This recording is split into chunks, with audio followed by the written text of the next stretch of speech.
తెలుపు తెలుపు అని తెలియాలంటే పక్కన నలుపు ఉండాలి. అర్థమవుతుందా? మీకు మీ రాజు విలువ తెలియట్లా. ఇంకా ఇవన్నీ చూపించి సనాతనం చున్నలు చూశారా మా దగ్గర ఇలాంటివి ఇలాంటి చెప్తుంటారు. ఓ మాకు తెలియదులే అని. అది కూడా చూద్దాం అన్నాను ఒకరోజు. నేను మొన్న ఒక ఆమె వచ్చింది, తెల్ల జుట్టేసుకుని. ఆమె అంతా అదే ఆస్ట్రేలియన్ లాగా ఉంది. నేను ఆమె ఆస్ట్రేలియన్ అనుకున్నాను. కాదు, ఆమె నేను ఇంగ్లీష్లోనే డిబేట్ చేస్తాను. సరే ఇంగ్లీష్లో మాడదాం రా అని కూర్చొని మాడుకుంటున్నాం. ఆమెకి కంటెంట్ చూపిస్తుంటే ఇదంతా తూచి అంటుంది. నేను ఒప్పుకోను, నేను ప్రిపేర్ కాలేదంటుంది. నేను అడిగాను, నేను రమ్మని, నువ్వేం చెవు? ఈ రాజ్యంలో చిన్నపిల్లలు ఆడపిల్లల పట్ల మన వైఖరి ఏమిటి అని అంటే, ప్రభు అన్నాడు, నీ కనుదృష్టి తప్పుగా ఒక స్త్రీ మీద పడితే కూడా నువ్వు పాపం చేసినట్లే అని అన్నాడు.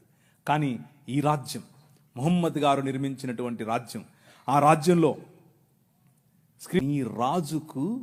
నీ రాజును తెలుపు అని తెలియాలంటే పక్కన నలుపు ఉండాలి. అర్థమవుతుందా? మీకు మీ రాజు విలువ తెలియట్లా. ఇంకా మీ రాజ్యం విలువ తెలియట్లా. ఇది చూస్తే తెలుస్తుంది. ఒకరోజు తను పెంచుకున్న కుమారుడి భార్య, ఆవిడ బట్టలు మార్చుకుంటోంది. అల్లా గారు ఒక గాలి పంపారట. ఆ గాలి పంపగానే తెర చిరిగిను, లేదా తెర పైకి లేచెను. తెర పైకి లేస్తే నువ్వు నేనేం చేస్తాం? కళ్ళు మూసుకొని పక్క వస్తాం. అలా రావాలి. మన ప్రభు అది నేర్పాడు. ఆయన అన్నాడు, అస్తగ్ఫిరుల్లాహ్, దేవుడు ఎంత అందం సృష్టించాడు అని చెప్పి బయటికి వెళ్ళి వెళ్ళిపోతున్నాడు. ఈమె పాపం ఉదరాభద్ర మా మామగారు వెళ్ళిపోతున్నారని చెప్పి మంచిగా బట్టలు వేసుకుని వెళ్తూ వాళ్ళ కొడుకు వచ్చాడు. ఏమైంది, మా నాన్న వెళ్ళిపోతున్నాడు, ఏమైంది ఏమో నాకు తెలియదు, అడుగు. ఆయన వెళ్ళి, నాన్నగారు ఏమైంది అని అంటే, ఏం లేదురా, నీ భార్య బాగుంది, నువ్వు వదిలేసి నేను చేసుకుంటా అన్నాడు. నీ రాజు క్యారెక్టర్ ఆలోచించు ఒకసారి. ఎలా చేస్తాడు నీ రాజు? చంటి బిడ్డల స్తుతుల మీద ఆసీనుడవుతాడు. నీ మామ మానాచ్ఛాదమును నువ్వు తీయకూడదు, నీ కోడలి మానాచ్ఛాదమును నువ్వు తీయకూడదు. దేవుని వాక్యం స్పష్టంగా చెప్తుంది. వీరు నిర్మించే రాజ్యానికి, నీ రాజు నిర్మించే రాజ్యానికి ఉన్న తేడా స్పష్టంగా చెప్తుంది. వీరు నిర్మించే రాజ్యానికి, నీ రాజు నిర్మించే రాజ్యానికి ఉన్న తేడా అది. ఇవన్నీ చూపించి సనాతనం చున్నలు చూశారా మా దగ్గర ఇలాంటివి ఇలాంటి చెప్తుంటారు. ఓ మాకు తెలియదులే అని. అది కూడా చూద్దాం అన్నాను ఒకరోజు. నేను మొన్న ఒక ఆమె వచ్చింది, తెల్ల జుట్టేసుకుని. ఆమె అంతా అదే ఆస్ట్రేలియన్ లాగా ఉంది. నేను ఆమె ఆస్ట్రేలియన్ అనుకున్నాను.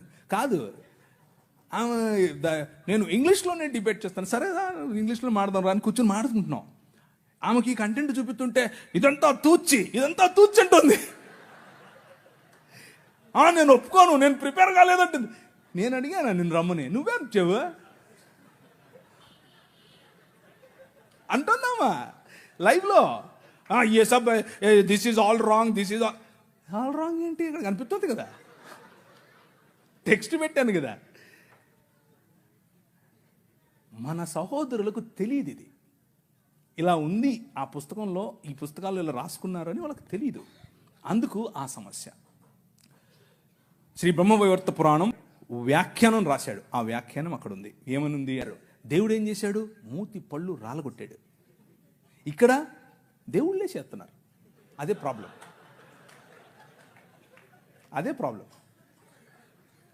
అదే. ఆయన నిర్మించే రాజ్యంలో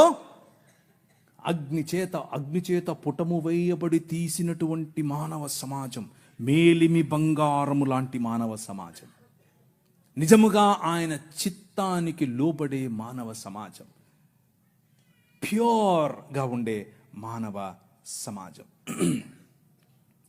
ముహమ్మద్ గారు కట్టినటువంటి రాజ్యం. ఆయన అన్నారు, స్త్రీలు అరబుద్దోళ్ళు అన్నాడు. స్టోరీ చెప్పట్లేదు, మీ కళ్ళ ముందు ఉంది, కావాలంటే చూసుకోండి. ఆ రెఫరెన్స్లు మీ గారితో మాట్లాడి, అల్లాగారితో సంభాషణ చిట్చాట్ అయిపోయిన తర్వాత ఎన్నికొస్తున్నాడు. ఎన్నికొస్తే ఆ పక్కన నరకం ఉందట. ఆయన తొంగి చూశాడు. ఇట్లా ఏముందో నరకంలో చూద్దాం. చూస్తే అందులో ఎక్కువ మంది స్త్రీలే ఉన్నారంట. ఆయన పోతే పోయాడు, అల్లాతో మాట్లాడితే మాట్లాడాడు, పోనీ తొంగి చూస్తే చూశాడు. ఆయనకు స్త్రీలు కనపడటం ఏంటి? ఆయన ఉద్దేశం ఏంటంటే స్త్రీలు నరకపాత్రులు. ఎందుకు స్త్రీలు నరకానికి వెళ్తారు అని అంటే ఆయన దానికి ఒక ఉదాహరణ కూడా చెప్పాడు సహీహ్ బుఖారీలో, అలాగే సహీహ్ ముస్లిం. ఏమనంటే పురుషులను వాళ్ళు పాపంలో పడేలా చేస్తారు కాబట్టి వాళ్ళందరూ నరకానికే పోతారని చెప్పాడు. ఇది వారు నిర్మించే రాజ్యం, మన రాజ్యం. నీ ప్రభు, నీ రాజు, నీ రాజు కట్టే రాజ్యం ఏమిటి? ఆయన దగ్గరికి ఒక ఆమె పడుపు వృత్తి, ఒళ్ళమ్ముకునే ఆమె వచ్చి జటామాంసి అత్తరుబుడ్డి తీసుకుని వచ్చి పగులు కొట్టి తన కాళ్ళ మీద పోసి తన తల వెంట్రుకలతో తుడుస్తూ ఉంటే అమ్మా అని పిలిచాడు. అర్థమవుతుందా? పాపంలో పట్టబడిన స్త్రీని ఈడ్చుకుని వచ్చి కొట్టండి అంటే, ఒరేయ్ మీలో తప్పు చేయనుడు ఫస్ట్ ఏంటి రా అన్నాడు. ఎక్కడికక్కడ వెళ్ళిపోయారు అందరూ. అమ్మా నేను ఏం చేయను, వెళ్ళిపో అన్నాడు. ఈ రాజు పైకి వెళ్ళి తొంగి చూసేది కాదు, అక్కడి నుంచి వచ్చాడు. ఆయనకు తొంగి చూడాల్సిన పనే లేదు, అక్కడి నుంచే వచ్చాడు. అక్కడి నుంచి వచ్చి ఎక్కడికి వెళ్ళాడు తెలుసా? ఒక్క స్త్రీ బావి దగ్గరికి వస్తుంది, నీళ్లు పట్టుకుంటుంది. ఈ రాజు, జగములనేలే రాజు, తన చేతి పనులుగా ఉన్నటువంటి భూమి ఆకాశములు, ఆకాశము తన సింహాసనం, భూమి తన పాదపీఠం. కానీ ఈ రాజు బిందెలెట్టుకుని నీళ్ళెట్టుకునే దగ్గరికి వెళ్తాడు. అక్కడ కూర్చొని వెయిట్ చేస్తాడు. ఆమె వస్తే అమ్మా నీళ్ళు ఇస్తావా అంటాడు. Look at the difference between these two kingdoms. ఈ రెండు రాజ్యాలకు ఉన్న తేడా. ఆ వైఖరి స్త్రీల పట్ల, ఈ వైఖరి స్త్రీల పట్ల. నీ రాజు స్త్రీలను గౌరవించే రాజు, నీ రాజు స్త్రీలకు డిగ్నిటీని ఇచ్చే రాజు. అందుకనే ఈ దేశంలో ఏం జరిగిందో తెలుసా? ఈ దేశంలో ఇంకొక 5 నిమిషాల్లో ఎవడో ఒకడు ఆవులించకపోతే చెప్తాం ఈ కథ. ఈ దేశంలో స్త్రీలు జాకెట్లు వేసుకోకూడదు, అది చట్టం. మొన్న రీసెంట్గా సినిమా కూడా వచ్చింది ఒకటి, అదేదో జరగలేదు అనుకుండేరు, అది జరిగింది. అది ఈ దేశంలో ఉన్న చట్టం. ఎందుకు అనంటే మన దేవుడైనటువంటి బ్రాహ్మణుడు నడుచుకుంటూ వస్తే అది ఆడో మగో తెలియాలి కాబట్టి ఇప్పి చూపించాలి. ఏం లాజిక్ ఇది? ఏం లాజిక్? అవును, ఇది ఎవరికి ముఖ్యంగా బడుగు బలహీన వర్గాలకు జాకెట్లు వేసుకునే అధికారం లేదు అన్నారు. ఎందుకు లేదు? వేసుకోకూడదు నువ్వు అన్నారు. వేసుకుంటే స్తనాలు కోశారు. మీ స్తనాల బరువు చూసి దానికి పన్ను విధించారు. బాగా బలిశావులే కట్టు అన్నారు. కానీ ఒక పేరు చెప్తాను, విన్నోళ్ళు చేయొద్దండి. Charles Mead. నేను వెళ్ళిపోతున్నా.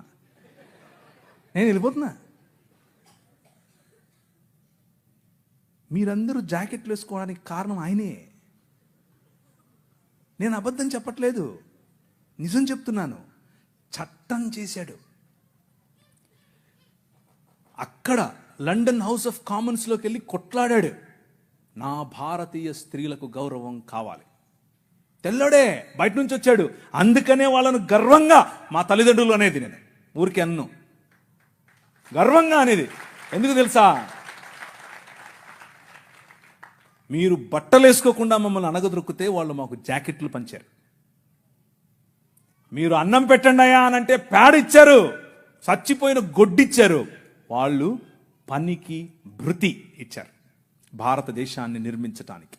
Charles Mead, church mission society and London mission society, వీరిద్దరి తరఫున కేరళ ప్రాంతంలో నిలబడి ఆయన ఇల్లు, ఆయన బంగ్లాను అలా కాల్చేశారు 3 సార్లు. అయినా కానీ వెనక్కి తగ్గేదిలా. స్త్రీలకు జాకెట్లు. వారిని చూసి నాడార్ సమాజంలో ఉన్న స్త్రీలందరూ జాకెట్లు వేసుకోవడం మొదలు పెడితే, అమ్మా నీకు అంత కొవ్వటే అని పట్టుకుని రోడ్లో వాళ్ళ స్తనాలు కోసి ఊరేగించారు. అయినా కానీ ఆయన అన్నాడు, దేవుని రాజ్యం, దేవుని శక్తి మీ మీద ఉంది, భయపడద్దు మళ్ళీ కుట్టిస్తానన్నాడు. మళ్ళీ వాళ్ళకి జాకెట్లు వేసాడు. వాళ్ళని చూసి ఈడవ సమాజం వాళ్ళు జాకెట్లు వేసుకోవడం మొదలుపెట్టారు. కేరళ మొత్తంలో విప్లవం. ఏం విప్లవం? జాకెట్ల విప్లవం. జాకెట్ల విప్లవం ఏంటండి బాబు? అవును, అవును. గాస్పెల్, దేవుని రాజ్య సువార్త అని అంటే నువ్వు చచ్చిపోతే పరలోకం పోతావా, నరకం పోతావా, ఈనేసొస్తావా, కూలిపోతావా, ఇక్కడ వరకే కాదు. నీ రాజ్యము వచ్చునుగాక. ఇక్కడ ఇప్పుడు ఈరోజు నువ్వు బ్రతికుండగా దేవుని చిత్తము నీ మధ్య నెరవేరాలి. మా అనుదిన ఆహారము మాకు దయచేయి. ఈ దేశంలో ఆహారము లేక అలమటించే క్రమంలో అన్నం పెట్టింది ఈ సువార్త. మనిషిని మనిషిగా చూసింది ఈ సువార్త. చార్ల్స్ మీడ్ కారణం చేత స్త్రీలందరూ ఈరోజు జాకెట్లు వేసుకుంటున్నారు. అంత మాత్రమే కాదు, జాకెట్లు వేసుకుంటూ ఉంటే ఇప్పుడు వచ్చి మనకు శుద్ధ నీతులు చెప్తున్నారు. మీరు పాశ్చాత్య డ్రెస్సులు వేసుకోవాకండి. ఏంది? అసలు డ్రెస్సులే వేసుకోవద్దన్నారు మొన్నటిదాకా. ఇప్పుడేమో పాశ్చాత్య డ్రెస్సులు అంటున్నారు. చూసావా? మన రాజ్యం, దేవుడు నిర్మించే రాజ్యం, అది ప్రభావవంతమైన రాజ్యం. శత్రువును కూడా తన భావజాలంలోనికి మర్చుకోగల రాజ్యం. ఒక ఆయన నీ టీవీలో మాడుతూ ఉంటే ఒక ఆయన అన్నాడు, ప్రవీణ్ గారు మీరు మీరు మీరు మత మార్పిడి చేస్తారు. మేము ఎక్కడ మత మార్పిడి చేసామండి బాబు? ఏంటి ఏం లేదండి మీరు అవునా, నీకు ఇట్లా కాదులే, ఇంకొక రకంగా చెప్తా అని చెప్పి, సరే మీ పేరేంటి అంటే చెప్పాడు. ఆయన ఆబ్వియస్గా బ్రాహ్మణుడు, క్షత్రియుడు, వైశ్యుడు కాదు. అంటే ఎవరు? ఇంక మీరు అర్థం చేసుకోండి. శూద్రుడో ఇంకెవరో ఉంటాడు. మీరు స్కూల్కి వెళ్ళారా అని అడిగాను. మీ అమ్మగారు ఏం చేస్తారు అని అడిగాను. మా అమ్మగారు లెక్చరర్ అండి అన్నాడు. ఏ కాలేజీలో అని అడిగాను. చెప్పారు. అయితే మీరు సగం క్రైస్తవులే అన్నాను. అదేంటి? అంటే మీ సనాతనంలో మీరు చదువుకోకూడదండి, మీరు కాలేజీ పోకూడదు, మీ స్త్రీలు అసలు చదువుకోకూడదు, వాళ్ళు చదువు చెప్పడం ఏంటి? చూసారా మా భావజాలంలోకి వచ్చేసారు అన్నాను. అయ్యో నవ్వుతున్నాడు. అయ్యో మీరు ఎట్టి ఏది చెప్పినా నువ్వు సగం క్రైస్తవుడు అన్నాను. ఆయనకు మైండ్ బ్లాక్. ఏంటండి చెప్పాను. చూసారా? దేవుని రాజ్యం ఆవగింజంతదే, కానీ అది పెరుగుతుంది. నీకు తెలియకుండానే పెరుగుతుంది, విస్తరిస్తుంది, మహావృక్షమవుతుంది. మీ అమ్మగారికి చదువు చెప్తుంది. అర్థమైందా? ఎలా కట్టాం? నీ రాజు ఎలా కట్టాడు? స్త్రీలకు చదువు, వాళ్ళు రొట్టెలు ఎత్తాలి, వాళ్ళు అన్నం వండాలి అని మాట్లాడుకుంటూ ఉంటే, వాళ్ళు షెడ్యూల్ వేసుకోవచ్చా వేసుకోకూడదా అంటే మగవాళ్ళు, పురుషులు. మనము స్త్రీలను పురుషులను పక్కపక్కను కూర్చోబెట్టి 200 సంవత్సరాల క్రితమే చదువు చెప్పాం. That is the Kingdom of God, దేవుని రాజ్యం. ఆ రాజ్య ప్రభావానికి తట్టుకోలేక, నిజమైన మనుష్యత్వాన్ని చూసి తట్టుకోలేక మతం గిలగిలగిల కొట్టేసుకుంటుంది. అదే జరుగుతుంది ఇప్పుడు. కానీ అలు పెరగకూడదు. మన విలువలు అలు పెరగకూడదు. లే నిలబడు అనే పాట మళ్ళీ మళ్ళీ పాడుకోండి. నిలబడాలి, దేవుని రాజ్యం కోసం నిలబడాలి, నీ రాజు కోసం నిలబడాలి. ఆ రాజు నీ ఊరికి రాజు, ఆ రాజు ఈ దేశానికి రాజు. ఇప్పుడు రాజు ఆయనే, తర్వాత రాజు ఆయనే. అప్పుడెప్పుడో వస్తాడు అనుకుంటారు. ఆయన మన మధ్య ఇక్కడ ఇప్పుడు ఉన్నాడు. ఒక